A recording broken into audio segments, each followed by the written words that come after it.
안녕하세요. 자, 오늘은 교재 153페이지 한번 보실까요? 페이지 153페이지입니다. 자, 페이지 153페이지 가면 챕터 13에 각종 이제 시설 관리에 대한 이제 그래서 나와 있는 부분인데 이제 10장에 지금 위에 나와 있는 그 최상단의 박스에 시설 관리 이제 관련 용어 관련해서 이제 점검, 보수, 진단, 수선에서 이제 네 가지 정도 나와 있을 부분들에서 여기서 이제 그 중에 지금 2번에 보수하고 지금 4번에 나와 수선에 관한 용어만 좀 잠깐 보실까요? 그래서 보수는 지금 낡은 소모성 부품을 교체하거나 점검해 와요 발견을 하자를 원상 복구하는 개념의 보수. 그다음 4번의 수선. 진단에 의해 발견을 하자를 원상 복구한다는 개념에서 2번의 보수하고 4번의 수선 정도만 좀 잠깐 봐주세요. 부분들은. 그래서 이제 박스 정리하고 밑에 이제 그 지문 나와 백화 정도 잠깐 볼게요. 일단 교재 문항성 1번의 백화부터 한번 잠깐 그 개념만 좀 보죠. 부분들은 백화.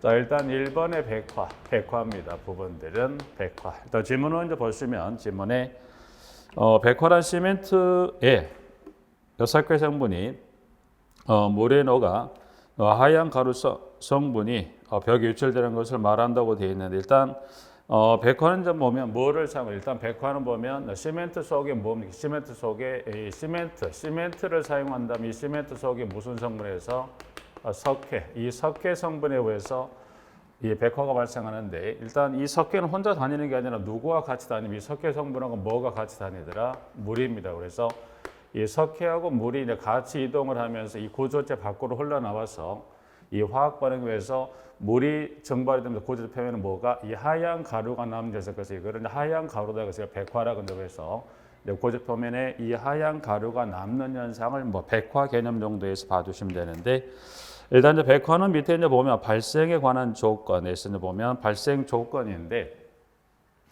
백화는 지금 나와 있는 발생 조건에 관한 부분의 내용을 보셨을 때 지문에 그게 지금 한 세 가지 정도 그래서 재료 그리고 배합과 기상 조건 총 세 가지 정도 나와 있는 부분들인데 그 중에 이제 동그라미 1번에 가보시면 그 기억본에 콘크리트 재량이 짧은 경우로 되어 있는데 주로 이제 보면 시멘트 재량에서 이 시멘트 재량이 짧다 또는 그걸 달리 콘크리트 재량이 짧다고 표현한 부분인데 시공된 지 얼마 안 됐을 때 뭐가 발생할 수 있다? 이 백화가 발생하죠. 그래서 재량이 짧다는 것은 시공된 지 얼마 안 됐을 때 그러면 시공된 지 얼마 안 됐다는 아직은 이 강알칼리성을 띠고 있는 상태일 때 뭐하더라? 백화가 발생하기가 좀 쉽더라. 이제 그래서 여기는 그 조건 중에 기억본에 나와 있는 콘크리트 재량이 짧다라고 되어 있는 부분에서 보면 재량이 짧은 경우에서 여기 보면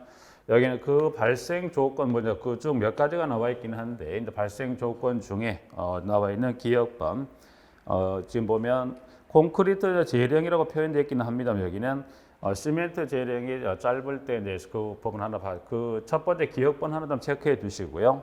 그다음에 두 번째 나와 있는 벽돌이 흡수율이 크고 소성 불량시라는 것은 이제 지금 나와 있는 소성제 불량은 이건 뭘까요? 이 벽돌을 구울 때 그 온도가 낮은 상태 굽게 되면 어떻게 돼요? 흡수율이 높아질 수 있다. 이제 그래서 니은번에 나와 있는 부분에서 일단 기억본 좀 체크하시고. 그 다음 2번에 WC 지금 C라고 그래서 물 배합비가 할 때, 클 때, 즉 물이 많이 들어갔을 때 발생할 수 있더라 나와 있고요. 2번. 그 다음에 3번. 3번에 이제 보시면 지금 세 가지가 나와 있는 부분들인데 그 세 가지 중에 이제 보셨을 때는 니은번에서 장마철 또는 장마철 등의 습도가 높은 경우에서 나와 있는 부분에서 니은번하고 그 기억번 기온이 낮은 경우로 되는데 보면 기온이 낮은 겨울철에 공사했다는 데서 기억하고 딕은 나와 있는데 발생 조건은 지금 현재 그 되어 있는 그 이 발생 조건 지금 몇 가지로 구성이 되는 부분들 중에 그 가장 기억하실 게 습도가 높을 때, 습도가 이제 가장 그 지문 중에 가장 보면 몇 가지만 정리한다면, 습도가 높을 때 발생한다 하나 하고, 그 다음에 두 번째는 지금 시멘트 이제 콘크리트라고 되어 있는데 여기는 시멘트 재령이 짧을 때, 짧을 때 이제 주로 발생한다 그래서 두 번째 하고, 그 다음에 세 번째 보면 기온이 낮은 겨울철에, 그래서 정말 이렇게 돼서 세 가지 정도 먹기로 나와 있긴 합니다만, 지금은 기온이 낮은 겨울철에서 주로 백화는 지금 근래 출제는 되지 않고 있는 부분들인데, 백화를 물어봤을 때는 주로 이제 주로라기보다 백화 같은 경우는 보시면 출제는 거의 지금 25회 시험을 준비하는 입장에 봤을 때 13회 출제하고 거의 출제하지 않았었기 때문에 빈도는 낮긴 한데, 백화를 물어보게 되면 주로 시험은 이 발생 조건을 가지고 지금 뭐 근래라기보다는 13회는 마지막 출제할 때 물었던 부분들인데, 백화는 보면 그 중에 보면 습도가 높을 때, 그리고 시멘트 재령이 짧을 때, 기온이 낮은 겨울철에서 보시면 여기는 습도가 높을 때 하나 이 부분하고, 시멘트 재령이 짧을 때 하나 하고, 기온이 낮은 겨울철에 대해서 세 가지 정리하시면 되는데, 습도가 높다는 결국 뭐가 많은 환경에 놓일 확률이 높더라. 이 물이 많은 환경에 놓일 확률이 높더라 하나. 그리고 짧다는 것은 이건 어떻게 돼요? 아직은 강알칼리성을 띠고 있을 확률이 높은, 그리고 기온이 낮다는 것은 아무래도 이 석회하고 물이 고도체 밖으로 흘러나왔을 때 이 공기와 이 화학 반응을 일으키기 쉬운 어떤 조건에 놓일 수 있다라는, 그래서 백화는 뭐 교재 나와 있긴 합니다만 그 중에 그 1, 2, 3회가 통틀었을 때 조건은 지금 보신 대로 이 세 가지 정도만 크게 정리하시면 무리가 없지 않을까 정리해서 그 조건에 관한 것 중에 세 가지 좀 묶어 좀 정리하고요. 방지 대책은 이제 보시면 지문에 그 양가로 2번에 나와 있는데, 백화는 결론적으로 보면 뭐가 없으면, 근데 백화 같은 경우 보시면 이 시멘트 석회 성분이 고도체 밖으로 흘러나오게 되는데, 결국은 뭐가 없어 버린다면, 물이 없게 되면 석회는 혼자 이동할 수 없다 보니까 뭐를 없는 조건을 만들면 되더라. 물이 없는 어떤 환경을 만들어주면 되죠. 그래서 대책은 지금 1번부터 해서 뭐 5번까지 쭉 나와 있는데, 결국은 이제 보시면 1번에 소성이 잘 된 벽돌을 사용한다는 것은 흡수율을 좀 낮춰주는 거죠. 1번, 2번. 줄눈 모르타르 방수를 혼합한다는 것은 모르타르를 비빌 때 그 안에 뭐를 넣어서 방수를 넣어서 물이 고도체 밖으로 흘러나오는 것을 최소화해주는 두 번째. 그리고 3번. 파라핀 도료나 명반용으로 처리해서 염류 유출을 방지한다는 것은 결국 이것도 마찬가지예요. 방수제를 호반한 개념으로서 파라핀을 갖고 여러분이 가장 일상적으로 볼 수 있는 뭐죠? 초를 만들죠. 그러면 양초를 물에 담가 놓으면 그게 몇 시간이 지나도 그게 부풀지 않죠. 마찬가지. 파라핀을 갖고 뭘 만들더라? 페인트를 만들어서 고주체 표면에 발라주면 어떻게 돼요? 이와 같은 석회하고 물이 고주체 밖으로 흘러나온 걸 뭐하더라? 막아주는 개념에 세 번째 하고, 그리고 차양을 설치한다. 차양. 여러분이 차양은 밀장성 이제 차양을 설치한다고 하면 여러분이 차양입니다. 그래서 고조체가 있다면 고조체 표면 이와 같이 고조체 그 외벽 쪽 이와 같이 이와 같은 차양을 설치해주면 어떻게 돼요? 즉 차양은 이제 뭘 생각하시냐면 일상생활할 때 우산을 쓰는 건 뭐 때문에 우산을 쓸까? 일단 비는 맞긴 하는데 그 비에 젖는 걸 뭐하더라? 최소화해주기 때문에 이 차양을 설치해서 이 고조체 표면 여기 이런 부분이 이런 부분들이 이런 물리에 노출되는 거 최소화하더라고요. 이번 차양을 설치해서 이렇게 바로 물이 어떻게 바닥으로 떨어질 수 있게 뭘 설치하더라? 차양을 설치하더라 부분하고, 비 올 때는 공사를 피한다 해서 방지 대책이 나와 있긴 한데, 방지 대책은 그 1번부터 5번까지 나와 있는데 결국 그 대책들은 물이 생기거나 물이 발생된 환경을 최소화해 주더라고요. 대책은 그 정도에서 봐두시면 될 것 같고요. 백화는 조건 정도 한 세 가지 정도 나와 있는 거 좀 정리하시면 될 것 같고, 자, 한 장을 넘기시면 제거라고 나와 있는데, 백화는 지금 제거 방법 1번부터 4번까지 총해서 네 가지가 나와 있는데, 지문에 일단 백화는 지금 발생했다면 어떻게 발생했다면 이거를 동그라미 1번에 마른 솔질, 즉 솔로서 제거를 합니다. 근데 만약 솔로 제거 안 되면 뭐 할 수 있다? 동그라미 2번에 나와 있는 묽은 염산. 그래서 물과 그리고 염산을 희서가 묽은 염산으로 이제 세척을 하는데 주의할 게 밑에 동그라미 나와 있듯이 세척제라는 건 묽은 염산을 사용할 때 이제 벽체 일부에 사용 후에 2주 정도 경과 후에 그 결과를 보고 사용합니다라고 되어 있고 4번에 세척제 사용 전 충분히 살사한 후 사용한다는 것은 염산을 사용하기 전에 어떻게 돼? 이 고조체 여기는 지금 그 중에 동그라미 그 3, 4번에 따라 세척제라는 건 묽은 염산이죠. 묽은 염산에서 여기는 물과 뭐 비율은 크게 중요치 않고 이제 묽은 염산을 가지고 이제 그 이제 고조 표면에 낀 이 하얀 가루가 낀 부분들이 솔로서 제거 안 되면 어떻게 되는 염산을 통해서 이거를 제거해야 되는데 이제 중요한 건 염산을 가지고 이거를 제거하는 부분에 문제가 발생할 수 있다 보니까는 세척 전에 이 사용 이후에 보면 세척 이 염산을 가지고 사용 이 하얀 가루가 낀 표면 일단 여기는 세척 전을 세척 전과 후에 물을 충분히 뿌려주세요. 전후에 세척 전에도 물을 충분히 뿌려준 다음에 염산을 사용하고 염산을 제거했다면 사용 후에도 물을 하자. 세척 후에 충분히 물을 뿌려주자. 이유는 뭐 때문에 그럴까? 염산이 고조 표면에 이게 스며드는 걸 뭐 하더라? 최소화해서 아무래도 물을 사전에 좀 뿌려주면 어떻게 돼? 이 흡수하는 정도가 최소화가 될 거고 이거를 제거하고 나서도 어떻게 돼? 물을 충분히 뿌린다면 고조 표면에 뭐가 남는 것을 염산이 남는 걸 최소화할 수 있더라. 이제 그래서 제거는 가장 쉬운 게 솔로서 제거가 안 된다면 그때는 염산을 통해서 이거를 제거하는데 주의할 것 이 사용 전후 뭐 하더라? 충분히 물을 뿌려서 고조 표면에 뭐가 남는 것을 염산이 남는 걸 최소화하자. 이제 그 정도 개념을 확인하시면 되기 때문에 이제 백화는 그 정도 뭐 세 가지로 나와 있긴 합니다만 발생 조건 대책 그리고 제거에 관한 세 가지가 나와 있는데 그 중에 조건 정도에서 1번에 나와 있는 조건 정도만 좀 확인하시면 될 것 같아요. 그래서 백화 뭐 간단히 좀 마무리하고 그다음에 두 번째 결론입니다. 결론은 뭐 일상생활 좀 쉽게 뭐 볼 수 있겠죠. 일단 결론 잠깐 볼까요? 결론은 벽 표면이나 고도체 안에 이슬이 맺히는 뭐 현상으로 벽의 온도가 노점 온도 이하로 내려갔을 때 발생한다라고 나와 있는데 지문은 일단 일단 그 중에 보셨을 때 원인 양가로 1번의 원인인데 일단 결론은 지금 크게 원인, 종류, 방지 대책이라고 해서 나와 있는 세 개 파트로 나와 있는 부분들인데 원인 잠깐 볼까 원인은 지금 총에서 5가지가 나와 있는 것 중에 이제 지문에 물었을 때는 보면 여기서는 원인은 지금 현재 4번하고 5번 정도 좀 봐두시면 되는데 일단 1번에 실내외 온도 차가 심하더라. 그래서 결로가 이제 주로 발생하는 봄, 여름, 가을, 겨울 할 때 4계절당 주로 결로가 발생하는 게 주로 어느 계절에 주로 많이 발생한가요? 겨울이죠. 그래서 아무래도 실내외 온도 차가 클 때 결로가 이제 보면 내외 온도 차에서 결로가 발생하더라. 그래서 1번, 2번 그리고 3번. 원인에서는 지금 4번입니다. 그래서 단열재 시공 불량으로 열 관료율이 높은 때 그래서 그 원인 중에 현재 양가로 교재상 번호 1번의 원인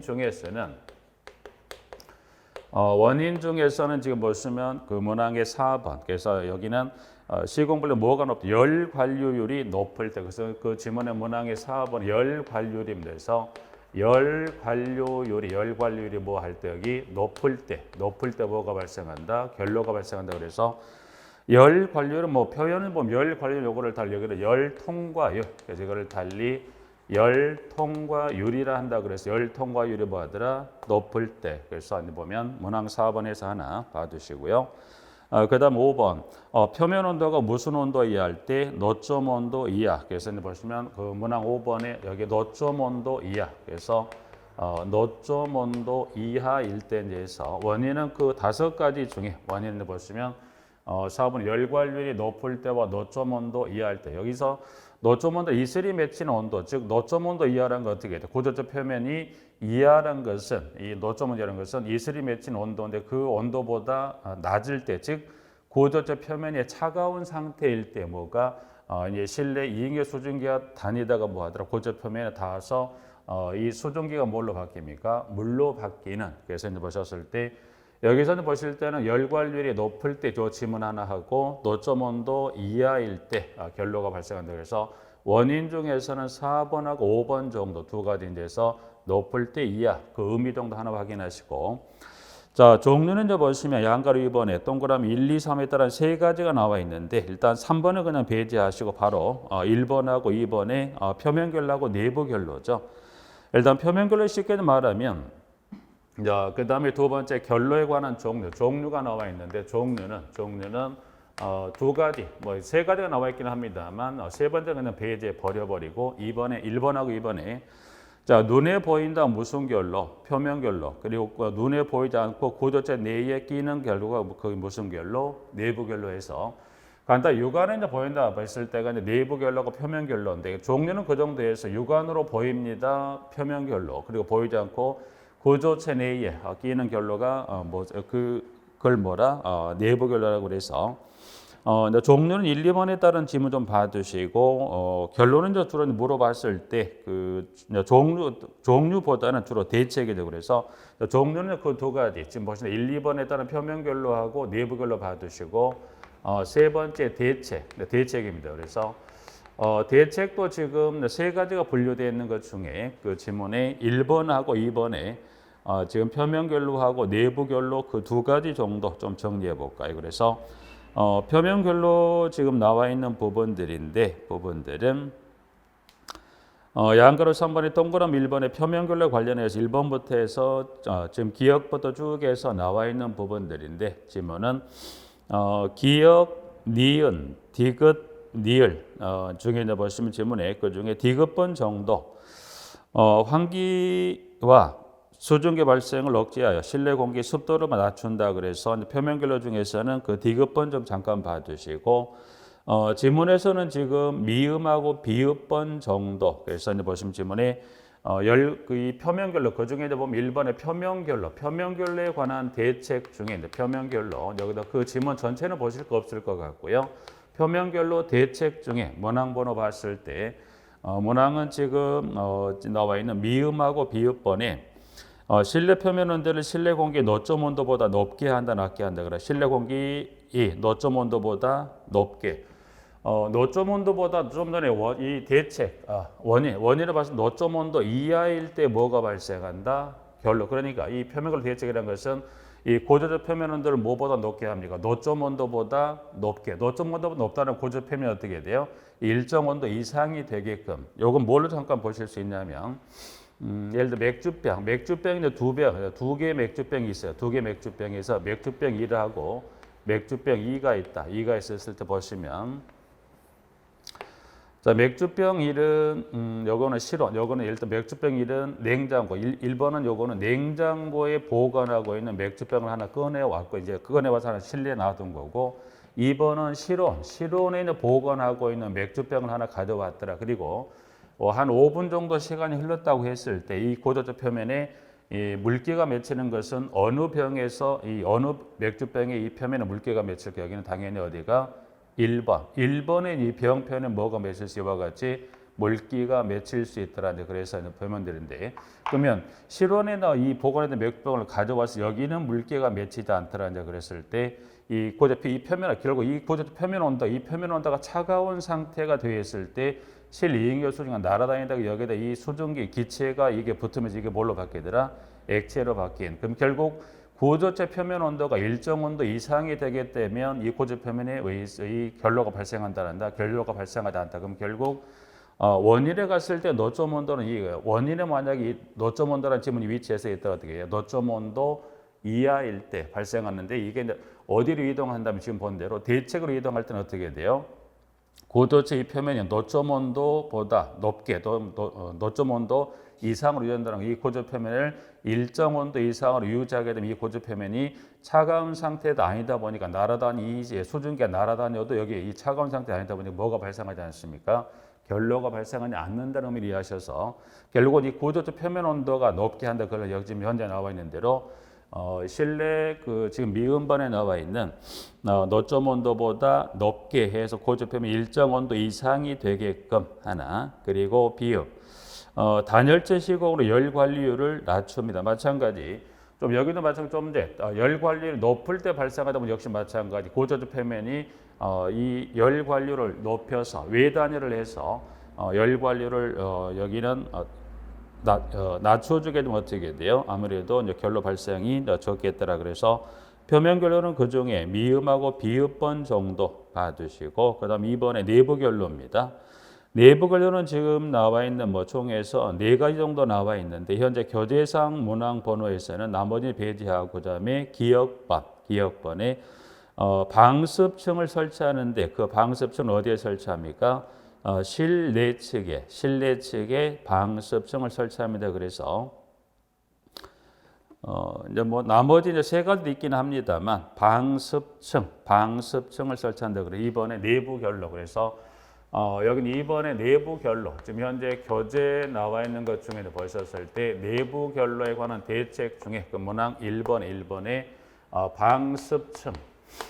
방습층을 설치하는데, 방습층 어디에 설치하면 여기는 방습층을 실내 측에다가 방습층을 설치하면 결국 여기서 방습층이 하는 역할은 무슨 역할입니까? 이 고도적 표면에 맺히는 뭐가 물기 습기가 어디로 들어가는 걸 막아준 거예요. 고도적 표면으로 들어가는 걸 막아주더라. 그러면 이제 그게 이제 방습층이 되는데, 방습층은 여러분 일상생활에서 생각하실 수 있는 뭘 생각하시면 되냐면, 일상생활에 보면 가장 쉽게 이제 보면 주방에 가면 타일이 시공돼. 주방에 타일인데 주방에 타일이 시공된 데는 어디에가 이제 주방에 타일이 시공됐을까 보니까 어떻게 돼요? 가스레인지가 설치된 개수 일부 그 개수에 뭐가 설치됐어요? 타일이 설치됐어요. 그러면 결국 주방의 일부분에, 즉 가스레인지가 놓인 부분에 뭐를 설치했다는 것은 타일을 설치했다는 것 어떻게 돼요? 음식을 조리하는 과정에 뭐가 발생할 수 있다? 수증기. 그럼 그 수증기 어디에 맺히나요? 타일 표면에 맺혀서 결국 그 일정 시간 지나면 이게 증발해 날아가죠. 결국 타일이 무슨 역할을 하더라? 방습층을 이런 역할로서 결국 타일 표면에 맺힌 물기가 어디로 들어가는 걸 막아줍니까? 고도적 표면으로 들어가는 걸 막아주는 역할이에요. 마찬가지 욕실에 가도 타일을 설치하는 거면 결국 욕실도 보면 물을 뜨거운 물을 사용하면 온도 차이로 해서 고도적 표면에 뭐가 맺힌가요? 습기가 맺힌 그 맺힌 습기가 고조체 내로 들어가는 걸 막아주는 역할. 그래서 이제 타일을 생각하시면 되고, 이제 개념은 이렇게 접근하시면 되고, 이제 방습책이라는 것은 이 코팅 처리된 필름 한 겹을 고조 표면에 이게 씌워주는 역할이에요. 그래서 이제 그 역할을 하는데 여러분 일상생활을 보셨을 때 타일 생각하시면 좀 쉽게 접근하실 수 있더라. 이제 그래서 내부 결로는 그 중에 4가지 중에서 문항 기역번 정도만 좀 정리하시면 될 것 같고요. 그래서 결론은 지금 보면 원인하고 이제 주로 이제 대책 정도에서 그 개념 정도만 지금 잡게 부분들은 어느 하나 세부적으로 들어가기보단 결론은 그 개념 정도 정리 봐두시고, 자 그다음에 단열입니다. 단열은 지금 그 시공 방법에 따라 교재가 기술이 되어 있는 부분들인데, 단열은 일단 1번에 내측 단열, 2번에 중간 단열, 3번에 외측 단열이라는 이제 그래서 나와 있는 부분들인데, 단열재 시공 위치가 어디냐에 따라 이제 보시면 내측이란 건 단열재가 어디에 고조체 실내측에 간단히 보면 의미만 보죠. 부분들은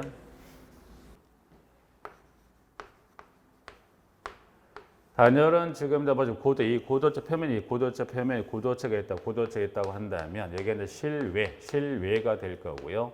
실내가 됐을 때 단열재 설치 위치가 어디 있다? 단열 설치 위치가 있는 보시면 단열재가 고도체 바깥에 시공이 되어 있다면 이게 무슨 단열? 이게 지금 나와 있는 지금 3번째 외단열.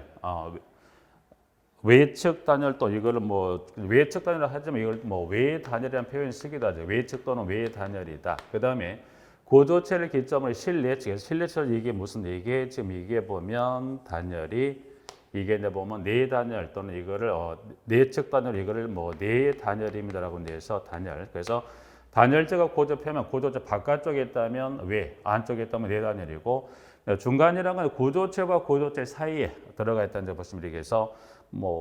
주로 이제 보면 그 중간 단위라는 적에서 조족벽의 중간에 시공한다라고 돼 있는데, 그 조족조만 사용할 수 있기는 하죠. 예를 들어 조족이 있다면 조족조가 있다고 한다면 조족도가 있다면 이렇게 조족도가 되어 있는 이 부분과 이 부분에 보시면 이렇게 대해서 여기다가 집어넣을 수도 있겠죠. 중간 이 고조체 중간에 들어갈 때 이게 무슨 단열? 이게 이제 보면 중간 단열 또는 중단열에서 중단단열 중단열에서 여기는 꼭 이제 조족도로 시공될 수 있지만 이 구조체 실내측, 이 실내측 여기, 실내측 여기가 철근 콘크리트조로 하고 구조체 바깥쪽으로 미관상으로 해서 여기를 조족을 한 경우도 있겠죠. 꼭 여기는 조족만 사용한 게 아니라 이와 같이 이 이제 조족과 조족 사이 할 수 있지만 여기 실내 측은 철근 콘크리트조로 하고 바깥쪽에 미관상을 위해서 이렇게 조족을 하는 경우 여기도 마찬가지 안에 여기도 멀지만 여기도 마찬가지 이렇게 할 수 있더라 해서 의미는 결국 위치가 구조체 바깥쪽에 있다 외단열, 실내 측에 있다 내단열 그리고 구조체와 구조 사이에 들어갔다 이거를 뭐 중간 단열에서 그 위치에 따라 이렇게 해서 세 가지 정도 분류하더라 해서 위치에 따라서 시공 방법에 따라서 내 중간 외측 단열로 구분합니다 정도에서 분류 좀 확인해 주시면 될 것 같아요 부분들은 각종 뭐 시설 관에서 크게 한 세 가지 백화, 결로,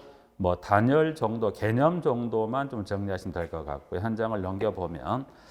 자, 챕터 지금 11이다. 설비 관리, 설비입니다. 설비.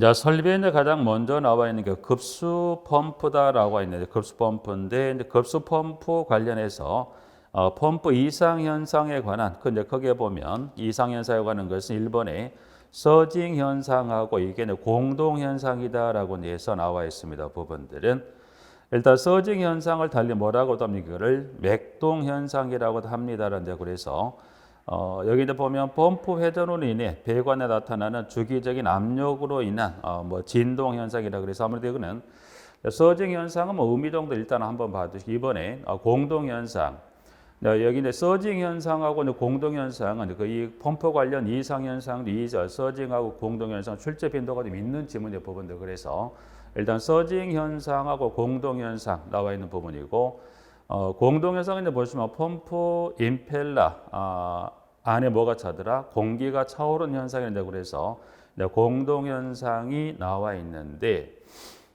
일단 이제 서징은 쉽게 뭐 압력 변동으로 인한 뭐 진동 현상이라고 나와 있는데 서징 그 개념만 잠깐 볼까요? 개념만 서징 현상으로 좀 되어 있는 부분들인데 서징 현상을 쉽게 보시면 이렇게 볼까요? 이렇게 볼까요? 서징 현상은 예를 들어 물을 끓여 양정, 이쪽이 양정, 그리고 여기가 유량이라고 봤을 때 유량이라고 봤을 때 물을 끌어올리는 부분인데 양정이 지금 양정 부분이 이렇게 돼서 서징 현상 주로 봤을 때 이 산형 특성 곡선에 주로 왼쪽에서 발생 이상 현상을 말하는 거죠. 부분 이렇게 보셨을 때. 자, 여기 이제 보면 이 높이는 지금 현재 유량해 볼까요? 자, 물을 끌어올리는 높이는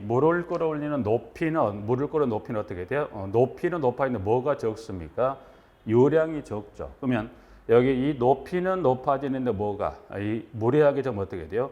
일단 물의 압력이 높으려면 어떻게 돼요?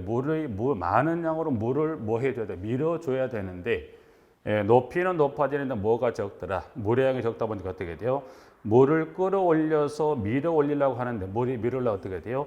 밀어 올리는 힘이 약하니까 어떻게 돼요? 올라가려다가 다시 내렸다가 보니까 이와 같이 이 펌프의 어떤 진동 현상이 발생할 수 있다고 그래서 양정 그럼 결국 이 서징 현상 어디? 이 높이 올라가기는 하는데 뭐가 적더라? 물의 양이 적은 어느 구간에서 이 구간을 나눠봤을 때 어느 구간에 발생하더라? 이 산형 특성 곡선의 어느 구간 여기를 왼쪽과 오른쪽으로 나눴을 때 어느 구간에 발생할 수 있더라? 이와 같은 왼쪽 구간에 발생하는 현상을 뭐래 이거를 서징 현상이라고 그래서 나와 있죠. 그래서 이런 물을 밀어올릴 힘이 약하죠. 근데 결국 이 구간 넘어가면 어떻게 돼요? 높이는 낮아지면서 뭐가 많아지더라? 유량이 많아지다 보니까 주로 어느 구간에서 이 구간에 이 산형 특성 곡선 어디? 이 왼쪽 구간에 뭐가 발생해? 이와 같은 서징 현상이 발생한다. 이거를 달리 이거를 맥동 현상이라고도 합니다. 하나 이렇게 돼서 그 개념 정도 하나 봐두시고. 자, 공동 현상인데 보시면 임펠러 즉 이 회전차 안에 뭐가 발생한가요? 공기가 들어간다 그래서 자, 펌프가 물을 끌어올 때 어떻게 돼요? 물을 끌어올 때 빠른 속도로 물을 끌어오면 어떻게 돼요? 그 빠른 속도로 물이 빨려 올라가는 거 일정 구간에서 압력이 낮으면서 뭐가 발생한가요? 그 구간에서 물과 공기가 분리가 돼서 그 공기가 어디로 들어갑니까? 펌프에 임펠러 쪽으로 들어가면서 발생되는 이상 현상을 그걸 뭐라 합니까? 이거를 공동 현상이라 합니다. 그래서 공동 현상은 그 명칭 정도만 잠깐 볼게요. 공동 현상은 명칭을 이거를 공동 현상을 이거를 뭐라고 하면 이거를 캐비테이션 정도에서 지면은 공동 현상은 달리 이거를 뭐라 하는데 이거를 캐비테이션. 지금 저 보시면 방금도 마찬가지 서징 현상을 달리 뭐라고도 합니까? 맥동 현상. 그리고 이 공동 현상을 뭐라고 하는데 이거를 캐비테이션이라고 그래서 가끔 설비 같은 경우 전체의 그런 부분은 아니지만 설비 파트는 일부 봤을 때 용어를 지금 보시면 지금 보면 이 공동 현상이라고 지문을 주게 되면 이걸 대신에 뭐를 주더라도 캐비테이션이라고 지문을 줘도 두 개의 어떤 이 용어 의미가 같다 틀리다 같다는 것은 알고 계실 필요가 있어. 물론 그렇지 않은 것도 있지만 하나 예를 들어 볼까요? 이제 서징 현상도 분명 달리 맥동 현상이라도 하고 공동 현상을 달리 뭐라고 하죠? 이걸 캐비테이션을 하듯이 그 신축임의 종류 중에 하나가 뭐가 있냐면 신축임의 하나 종류 예를 들었을 때 보면 신축곡관인데 이 신축곡관의 다른 이름이 뭐가 있대? 이게 루프형이죠. 그래서 신축곡관의 다른 이름, 그러니까 꼭 명칭은 신축곡관이라는 지문을 가지고 어떤 그 이음새 관한 종류를 물어보면 이걸 대신 뭐라고 주더라도 루프형으로 줘서 시험을 내기 때문에 여러분들 설비 파트에서 보시면 그 일부 뭐 몇 개 거의 그 제한적으로 뭐 있는 것 중에 보면 서징 현상, 그 다음에 공동 현상하고 그 다음에 신축곡관에서 설비를 공부하시는 중에 봤을 때 이론상으로 또 다른 용어를 꼭 하나 체크해야 될 필요가 있는 것 중에 하나가 지금 현재 보신 대로 서징 현상을 맥동, 공동 현상, 신축곡관 이렇게 돼서 또 다른 용어들 한번 잠깐 봐주셔서 이상 현상에 관한 용어, 서징하고 그리고 공동 현상에 관한 개념 정도 좀 하나 정리하시고 자 급수 방식은 지금 네 가지입니다. 수도 직결 방식, 이번에 고가수도 방식, 압력 탱크 방식, 그다음 4번의 부스터 방식이다. 이제 그래서 여기는 이제 각각 장단점이 나와 있긴 한데 뭐 교재가 있긴 한데 경로만 좀 잠깐 볼까? 급수 경로 뭐 여기 이제 지금들 보면 물론 장단점도 있고 등등 여러 가지 있긴 한데 이 급수 경로도 가끔 언급하기 때문에 급수 경로에 관한 것만 잠깐 보죠. 급수 경로. 자 급수 방식. 지금 보신 대로 급수 방식입니다. 급수 방식. 급수 방식은 여러분 이론으로 몇 가지가 있다. 네 가지 급수 방식이 있고 이 네 가지 급수 방식에 따른 종류가 1번에 수도 직결 방식에서부터 네 번째 이제 부스터 방식이다. 이제 그래 나와 있는 부분들인데 일단 펌프 직송 방식은 해서 양가로 1번에 수도 직결 1번에 수도 직결 방식이다. 이제 그래서 수도 직결 방식인데 그 급수 경로만 잠깐 보게요. 장단점보다는 지금 여기는 어떤 형태로서 그 피력에서 물을 공급하는지 그 경로만 잠깐 봤을 때 여기는 일단 가장 기본은 이건 뭐예요? 상수도 본관. 상수도 이 본관에서 그 물을 따와서 가져와서 이거를 이 관을 연결해서 이거를 필요 개소로 상향, 올려 보내는 형태. 이게 무슨 방식? 수도 직결 방식. 그러면 수도 직결 방식은 이 상수도 본관에 관을 연결해서 바로 그 연결을 통해서 어디로 물을 상향에 올리는 형태다 보니까 아무래도 그럼 여기 물을 끌어올린 이 압은 어떤 뭐에 결정이 된 거예요? 이 상수도 본관 내 압력으로 물을 상향 밀어 올리다 보니까 올리는 높이가 제한이 될 수 있죠. 그래서 일단 이 수도 직결판에 주로 이제 소규모 건물에서 주로 보면 4, 5층 정도 저층 건물에 주로 사용이 됩니다. 그래서 아파트로 본다면 아파트로 보시면 고층도 초고층도 있겠지만 주로 5층짜리 저층 아파트도 있어요. 그래서 저층 아파트 같은 경우는 보면 수도 직결 방식으로 거의 공급합니다. 대신 이제 그러고 일단 여기는 가장 큰 장점은 뭘까요? 그럼 이 상수도 본관에서 바로 물을 공급하다 보니까 중간에 물이 정체할 일이 없죠. 그래서 이제 이 급수 방식의 특징 중에 봤을 때 이제 가장 큰 특징이 되는 수도격의 큰 특징은 이거는 뭘까요? 이 가장 위생적인 급수가 가능하다. 그 장점 하나 볼 수 있는 거고. 그다음에 두 번째 고가수조 방식. 자, 고가수조 방식입니다. 고가수조 방식. 이것도 마찬가지 가장 첫 출발은 뭐부터 가져와야 될까? 상수도 본관의 물을 이거는 어디로 가져오면 이 물을 어디로 이거를 건물의 어디 지하에 있는 지하 조소대로 물을 가져오죠. 그래서 일정의 물의 지하 조수로 가져온 이 물을 어디로 이 물을 끌어왔던 이거를 펌프를 통해서 이걸 어디로 물을 끌린 거죠. 건물이 있다고 한다면 이 건물에 이 물에 건물이 있다고 하면 이게 지하겠죠. 개념은 그 개념에 대해서 이제 건물이 있다고 한다면 건물이 여기는 옥상에 뭐가 있더라? 여기 고가 수조가 있죠. 고가 수이기 때문에 이 펌프를 통해서 옥상의 수조 뭐 이렇게 크지는 않을 거예요. 크지는 않는데 있다면 이 옥상에 수조가 있다면 여기를 물을 통해서 이걸 끌어서 어디로 이거를 옥상에 있는 수조로 물을 끓여서 이거를 하향한 경로하는 형태로 물을 공급하더라. 그래서 일단 고가 수조 방식 일단 물을 어디로 이 지하나 지하 조조 물을 끌어와서 양수 펌프를 통해서 옥상의 고가 수조로 물을 끌어올려서 이 하향 경로 이와 같은 경로로 물을 공급하기 이거를 고가 수조 방식이죠. 경로는 그래서 고가 수조, 양수 펌프, 옥상의 고가 수조 그리고 하향 공급을 통해 공급하는 이게 고가 수조 방식. 근데 고가 수조는 가장 큰 장점이란 뭘 볼 수 있을까? 여기는 내려온 이 물의 압력이 자연압에서 물을 공급하다 보니까 급수 압력이 일정하다는 장점을 갖고 있긴 한데 또 단점은 뭐가 있을까요? 단점은 이 지하 조수에 있던 물이 한번 정체할 수 있고 그러한 이 물이 다시 한번 어디 정체할 수 있더라? 옥상의 수조에 정체하다 보니까 이 급수 방식 중에 보면 그 이 급수 오염에 노출될 가능성이 크다 하면 무슨 수조 방식? 고가 수조 방식. 그래서 그 개념 하나 두 번째 하고 세 번째는 이제 보시면 압력 탱크 방식이다. 이제 그래서 질문은 세 번째 압력 탱크 방식입니다.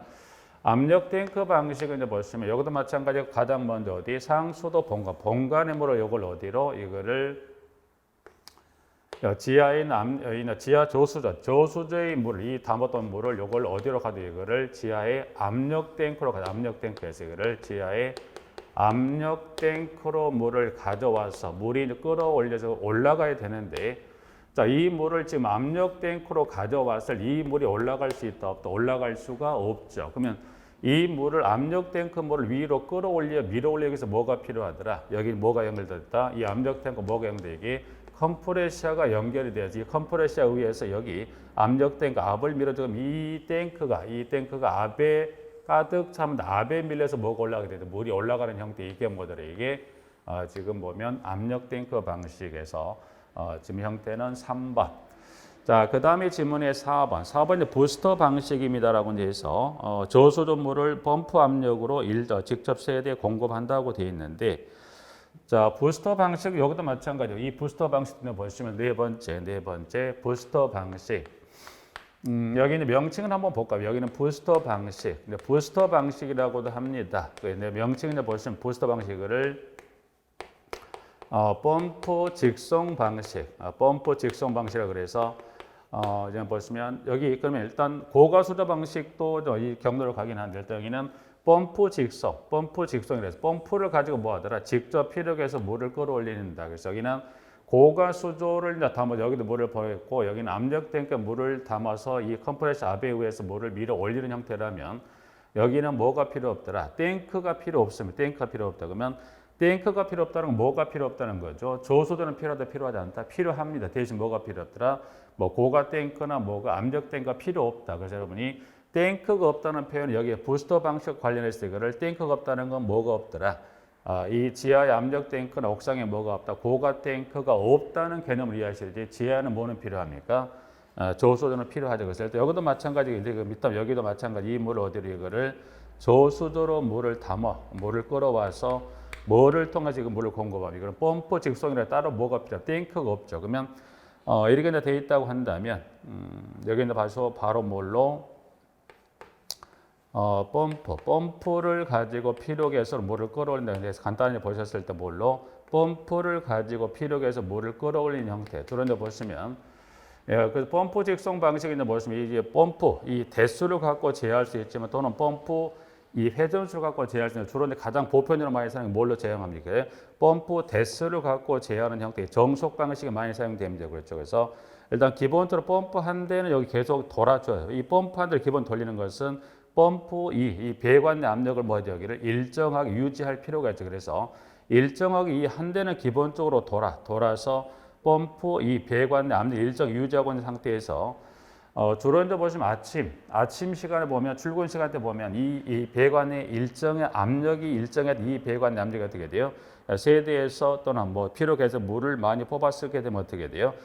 밸브를 여는 순간 펌프 압력, 이 배관 압력이 낮아지는 정도를 이 펌프를 제한하는 이 제어반이 있어요. 제어반이. 그럼 이 제어반에서 이 배관 압력 변동을 감지해서 한 대만 돌아갔던 걸 어떻게 돼요?